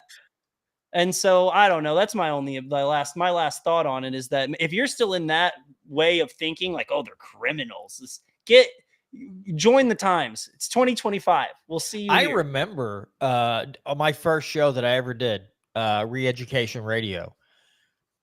I remember covering articles out of the state of California, right? Because they had legalized recreational marijuana. But they had cities who didn't like the dispensaries being there. So what they did is they called the DEA. And the DEA would show up, raid the stores, take all the stock, take all the cash, and they would reopen And then here comes the city to do it to them again. They were just doing an end around the state law because at the federal level, they still considered it illegal. And so they would just call the DEA back in. So there were dispensaries getting hammered over just being open. Even though the state law said it was legal, they still got hammered and still were being raided by the DEA. And so I remember my mantra of that show, I said it, I don't know how many times, that it was legalization without regulation, or even decriminalization without regulation, right? Just say, remove, knock it down, just take it off the drug schedule and be done. Just be done. And my worry was that they were going to regulate it in such a way like they did cigarettes, they'd start putting additives in it, putting other stuff. I remember, cigarettes for years, I mean, they're not good for you, right? Cigarettes are not good for you, but they're like, for years as a kid, and as a teen, and as an adult, I had to hear about, and I did smoke cigarettes for about 7 years or so, maybe 8. But I remember just hearing how bad cigarettes were all the time. And then they were like, oh, you have to put this chemical in the paper. So if you fall asleep with a cigarette in your hand, it won't burn your house down around you. So they put this fire safe stuff on the paper and in the tobacco so it wouldn't burn out, or it wouldn't continue burning if you weren't actively puffing it. It's like, okay, so you added another toxin to the stuff that you said was toxic. Now make that make sense. Hey guys, this stuff is poisonous, and it's so poisonous, we're going to add another poison in there. Oh yes, I see what you're talking about now. Holy smokes. I'm sorry that all of us dumb people out here just didn't think of that earlier, to add another additive into the tobacco, where you were famous for having commercials and just putting the list of all the additives in the cigarettes. And we'll add one more because we don't want you to burn your house down around you. So anyway, excuse me, I'll move on to the article that you sent me earlier today. This is talking about the original SAPA that was passed in, I believe, 2021. Let me share my screen. Brandon, if you want to read this one, you go right ahead. Give me one. Okay, I'm going to read it off your screen, though, so I don't have to pull it up. Missouri's bid to revive a controversial gun law that banned local police from... that banned local police from enforcing federal gun laws was rejected by the U.S. Supreme Court on Monday, capping a years-long battle that pitted gun rights advocates against law enforcement. That's a weird, yeah, I got a much better way of wording that, but the court refused to hear the state's argument, seeking a ruling on whether the state can block police from enforcing federal gun laws, especially if there isn't an equivalent state law. Although the No, you're good. Although the high court's decision effectively kills the law, Missouri Republicans have been working on another version.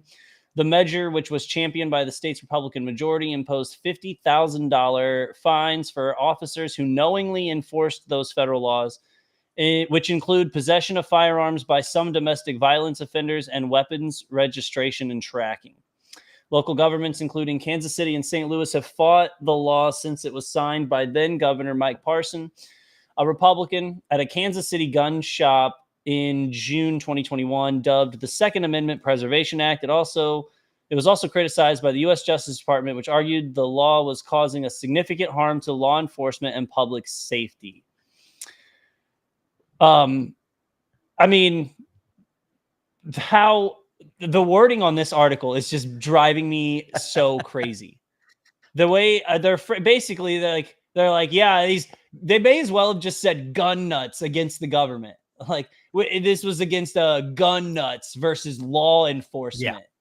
Like, no, this is against the, I'm trying to think. I can't think of the, like, anyway, They're making it sound like this whole law was just a bunch of gun nuts trying to fight back against the federal government, which we might get there someday, but that's not what this bill is trying to do. It's trying to protect your rights that you already have. Basically, a U.S. district judge said the law was unconstitutional. And then this is another just caveat that these people, like the NPR, is the worst. They're worse than the Missouri Independent about this kind of stuff. At least one of the weapons used during the 2024 Super Bowl shootings at Kansas City's Union Station were purchased at Frontier Justice, where Parsons signed the original bill into law in 2021. It's like they throw that in there just to be like, and bad guys get guns too. Like, bad guys get guns. Well, and see, this is the part that gets me, right? In 2023, U.S. District Judge Brian Wimes ruled that the law was unconstitutional. And here's, dude, I think I sent a snapshot or a screenshot I took of what people were saying on an article that I found on Facebook. But here's the stickler where this is where people lose all common sense. It violated the constitutional standard that federal law trumps state law. The Missouri statute is an unconstitutional violation of federal law and is designed to be just that. Well, no, it wasn't. Now, here's the thing. Again, for those, I've said this many times on the show. One of the authors, Eric Burleson, I believe it was Burleson or one of the others, the other sponsor of this bill. I had him on my show for like 15 minutes when I would just do like a 15, 20-minute episode with like a state rep about a bill that they had proposed, right? And so I had him on, and somebody in a live chat on Facebook was like, oh, do we get full auto now? And he's like, well, no, because that violates the supremacy clause. And then Jesse Rude goes, I don't think he knows what the supremacy clause means. And so the way this guy looked at it, which if you think about it, makes no sense, right? Because he's like, well, and I do believe Missouri also has laws against full auto. But they were just asking, but he was right off the top of his head, right off the bat, he's like, oh, that violates the supremacy clause. I'm like, huh? And I'm like, okay, well then you don't want local law enforcement enforcing federal gun laws that you don't like, but you're worried about the supremacy clause. Now make sense to me. You don't understand the supremacy clause, but you also don't want local law enforcement working with the feds to take away people's guns. Huh? That doesn't make sense. So, and I just now thought of it that way. I didn't even think about it back then. I just thought he doesn't know what the supremacy clause is. Great. Another nincompoop. That was the big takeaway. And so, and then in that article, they were right. St. Louis, Kansas City, I believe somewhere around Springfield were also law enforcement. There were law enforcement officers across the state who were very, very upset when SAPA passed and was signed by the governor. They were so upset. And I think one of the big things is that I think they were afraid they were going to lose federal funding. I don't think it was about necessarily enforcing gun laws. I think it was, if we help the feds, we'll get some money. And I think they were worried about federal funding for law enforcement over anything else. But yeah, these people it's like, you guys don't understand anything about natural rights. Okay. Let alone what people call constitutional rights or the Constitution. They don't seem to have a grasp of that. And I'm sorry, if you are a chief of police, if you are a city marshal, and you don't have a grasp of the Constitution and what people's natural rights are, you should probably find a different career path, because clearly you're in the wrong job right now. You should find something else to do that's less destructive to the rights of the people that you supposedly protect and serve. Who are you protecting? The state or its people? So I just remember the uproar, and I just laughed a lot. I was like, what a bunch of childish people. And then I remember St. Louis and Kansas City wanted to write their own gun laws. They wanted to supersede SAPA, and they're like, well, we'll just write our own gun laws. It says you can't own this type of certain types of weapons. You won't be able to carry here and here and all this stuff. And it was like, okay, so now you're going to make it to where, say, I live in Gasconade County, let's say, and I happen to have to drive through a county that doesn't allow me to conceal carry, but then I get through that county, and this county does allow me to conceal carry.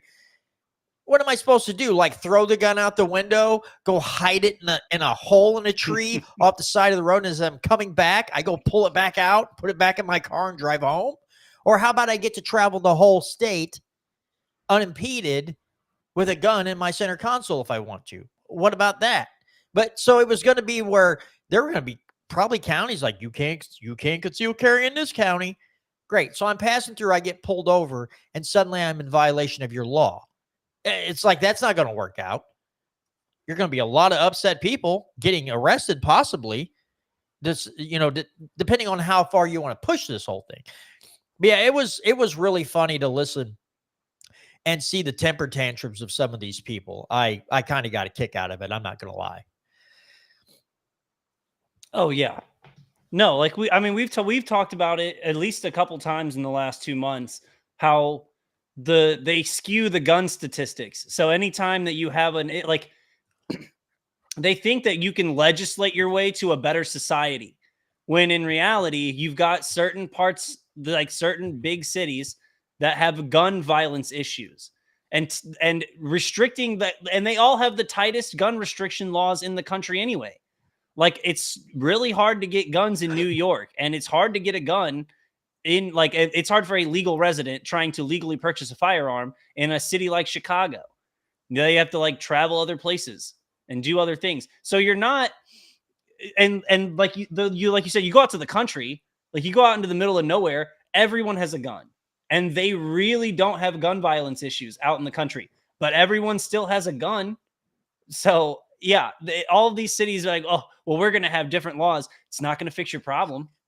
You can go back to your constituents and pat yourself on the back and pretend you did something by making it harder for regular people, for average law-abiding citizens to get guns.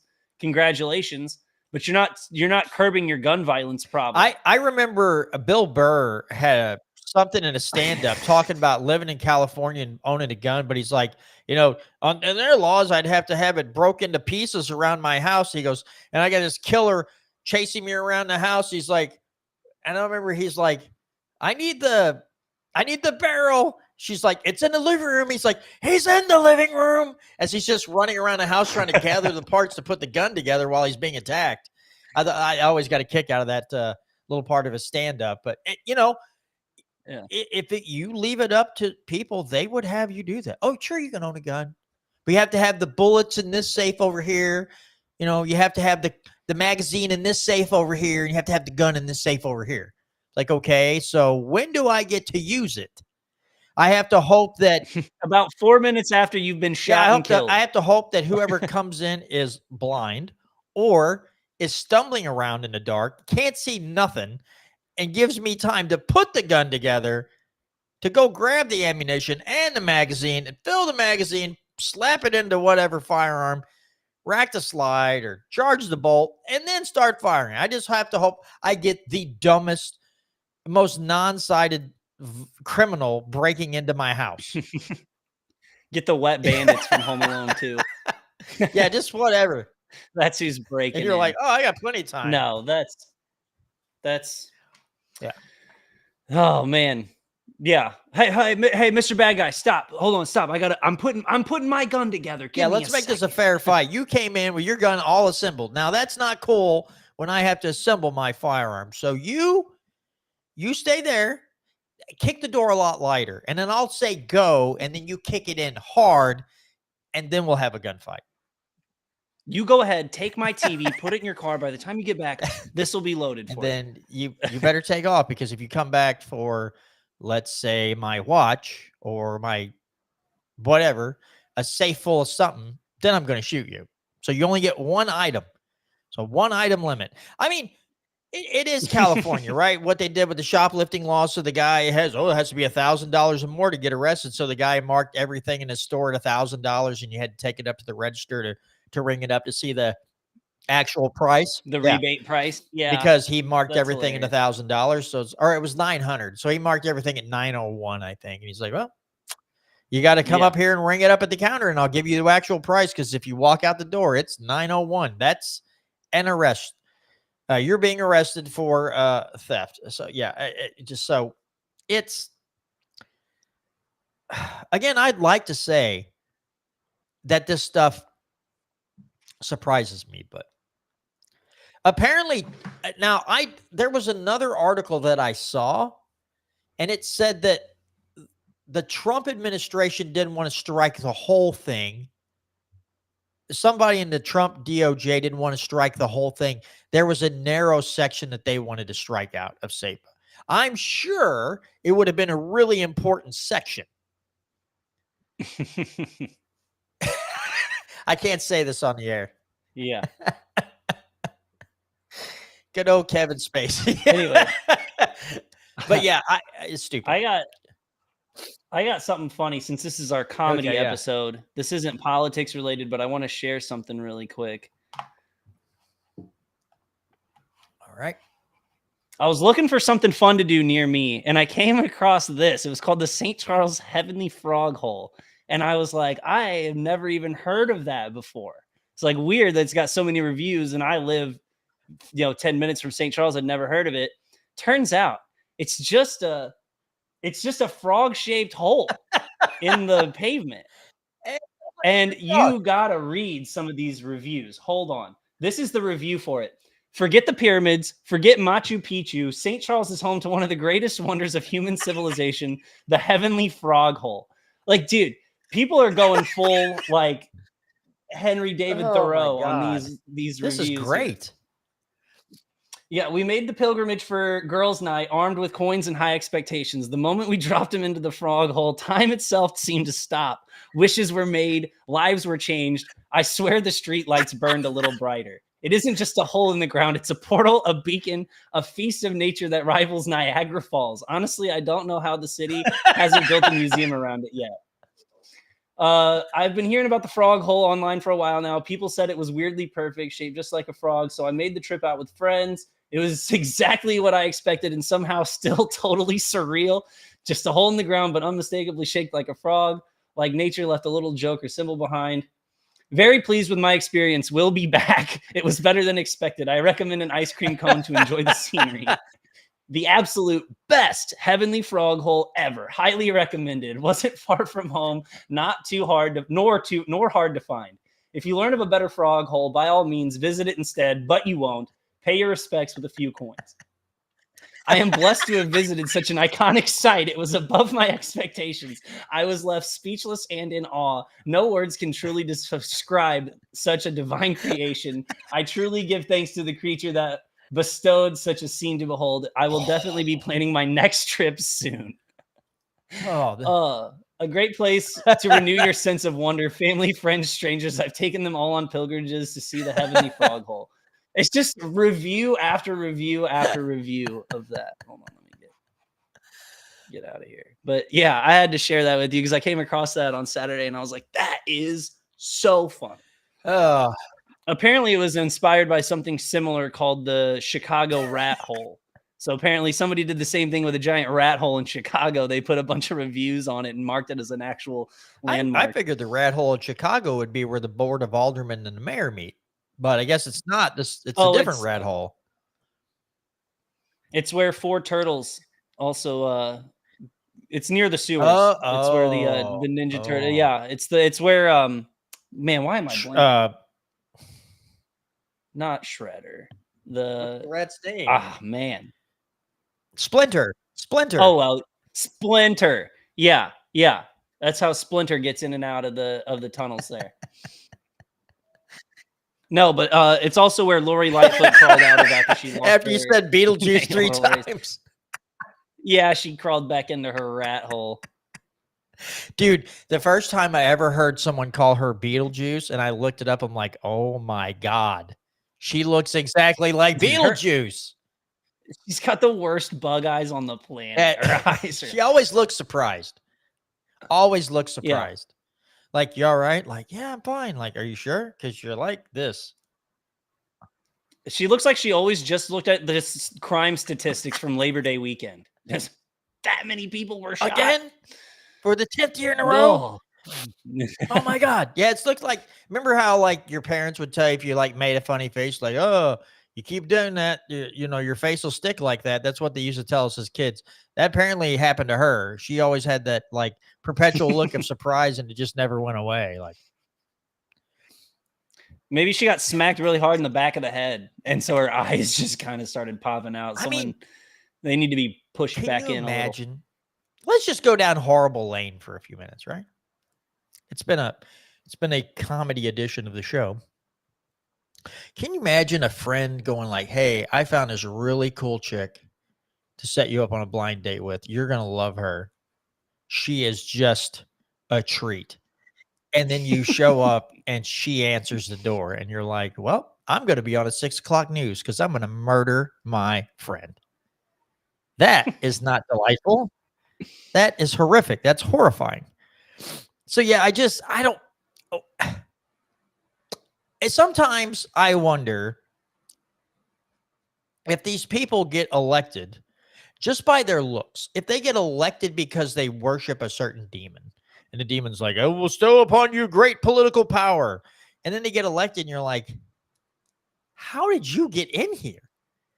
like there's people who are not pleasant to look at, and then there's Lori Lightfoot, and you're like, because I have seen people who don't make it in the looks department, and then they might try to get something, and people are like, God, look at it, like, ugh.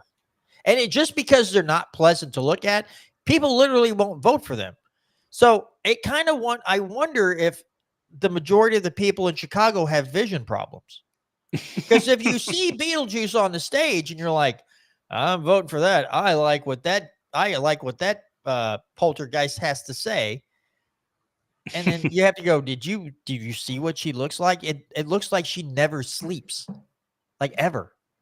That is huge dark circles under her eyes. I don't think that woman has seen sleep in years.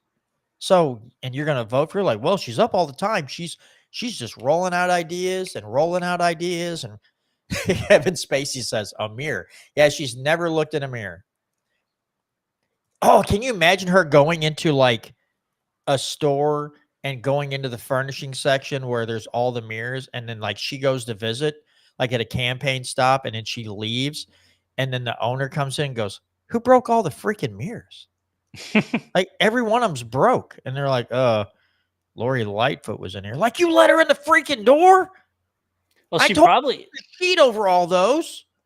I bet as soon as she left office and lost her mayoral race, she got picked up by like frightened, like a haunted house type deal for sure.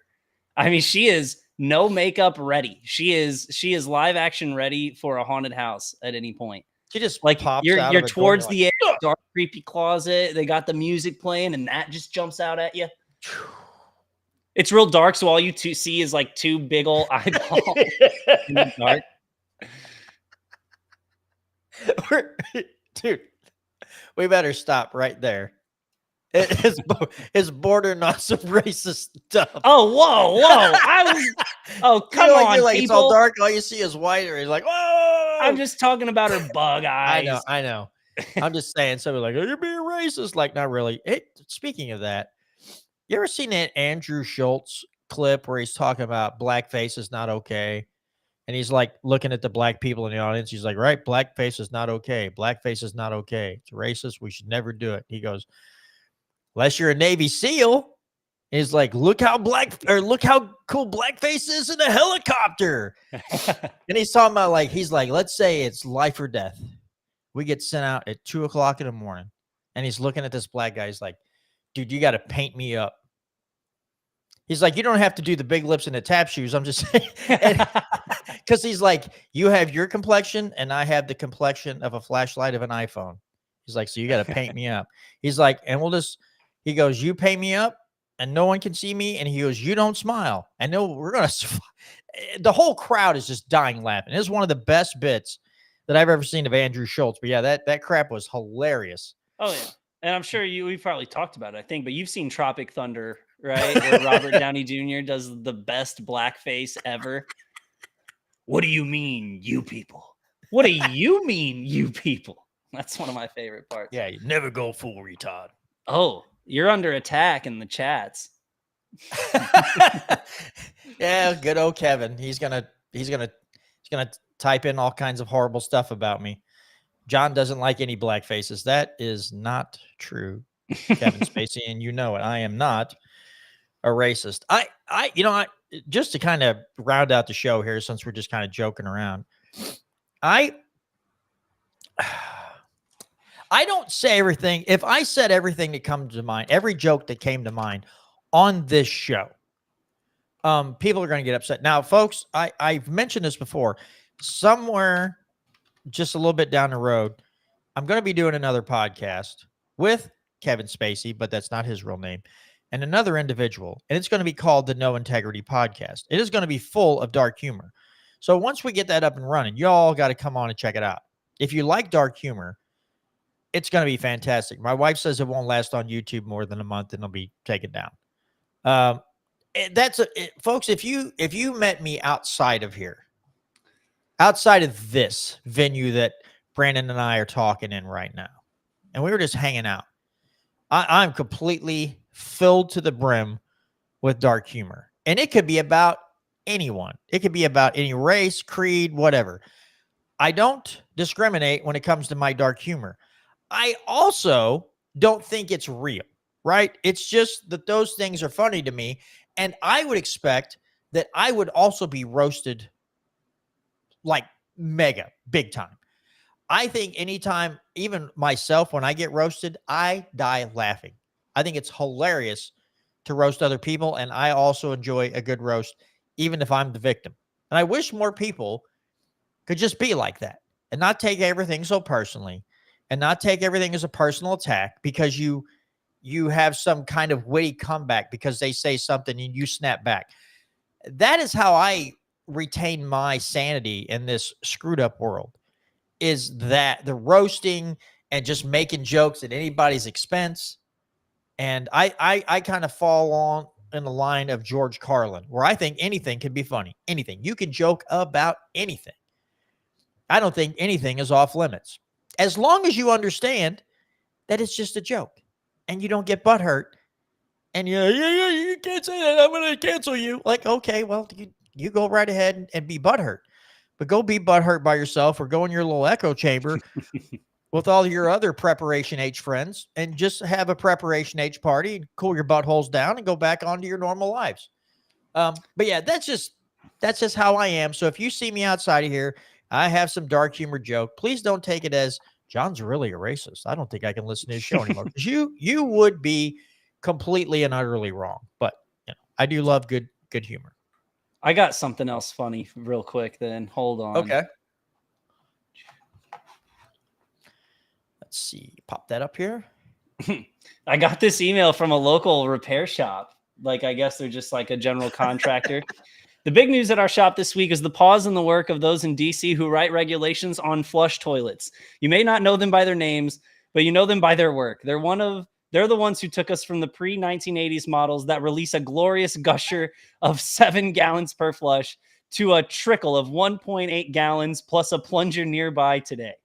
I hope you can curb your disappointment that is this shutdown. Will likely postpone the introduction of new high sustainability models that operate only on human spit. But given this pause in the action, your humble correspondent thought I might perform a public service by setting up a temporary makeshift Bureau of Toilet Statistics. And I've fully staffed this think tank with me and AI. So let's get to work producing reports of the public interest. The first question will be addressed to AI. Exactly how many people in the federal government spend their time regulating flush toilets? This is the answer AI generated. It is impossible to provide an exact number of federal employees involved with regulating flush toilets.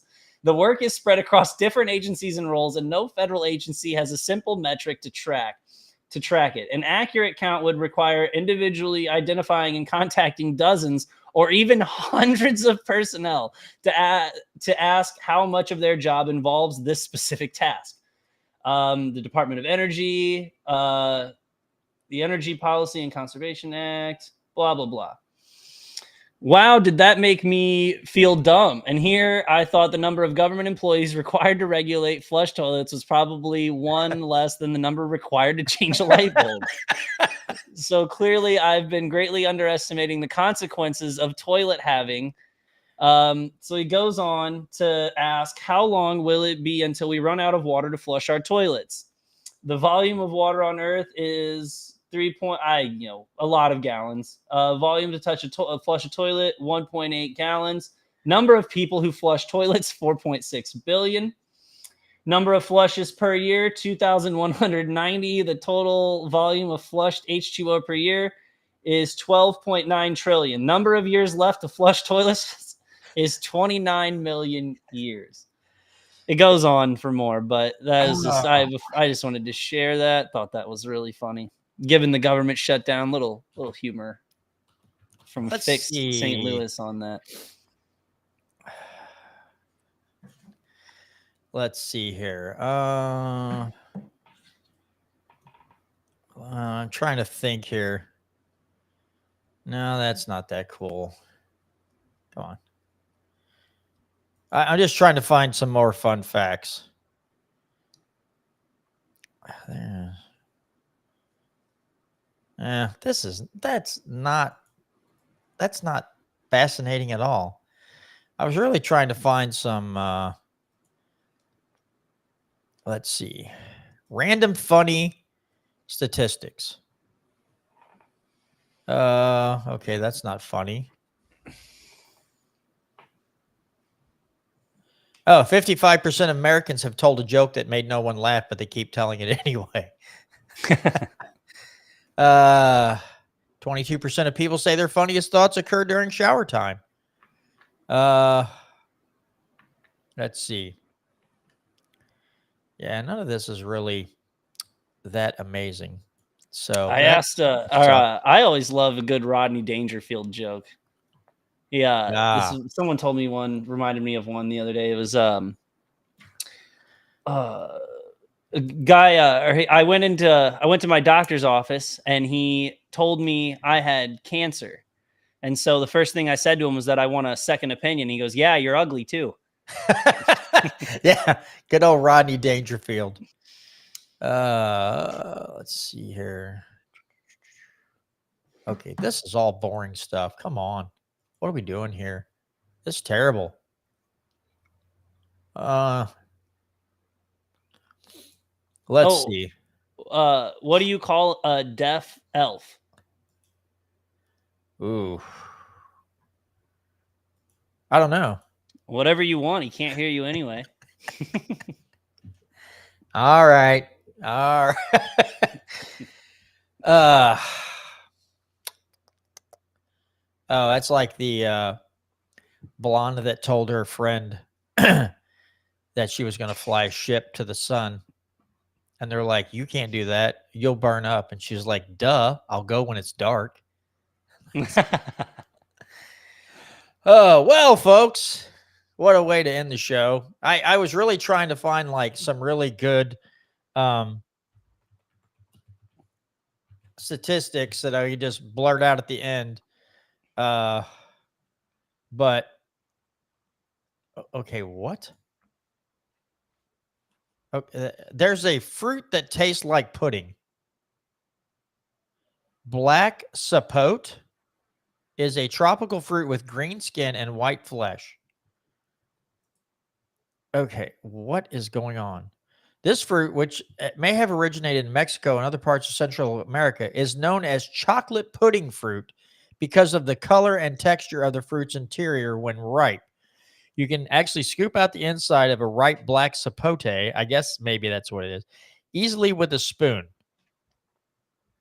There's something I didn't know, and there's something now we all know. Congratulations to all of us.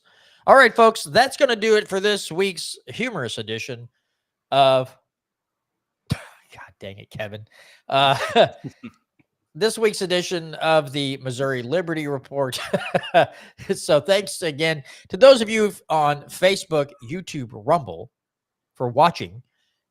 If you listen on molibertyradio.us, thank you. And if you listen on any podcasting app, thank you. To those of you who watch or listen on anything where you can like, follow, subscribe, leave a review, please do. If you like the content, keep coming back, especially if you watch live every Tuesday night at 6:30 p.m., which, real quick, I'm not sure, we may have to start the show late because I may be going to a local art gallery and talking to the board about selling some of my photography prints in a local gallery.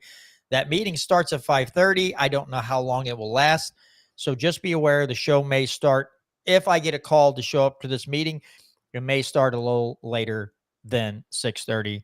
All right, folks, that's going to do it for this week's edition of the Missouri Liberty Report. Thanks again, and we'll see you next Tuesday right here.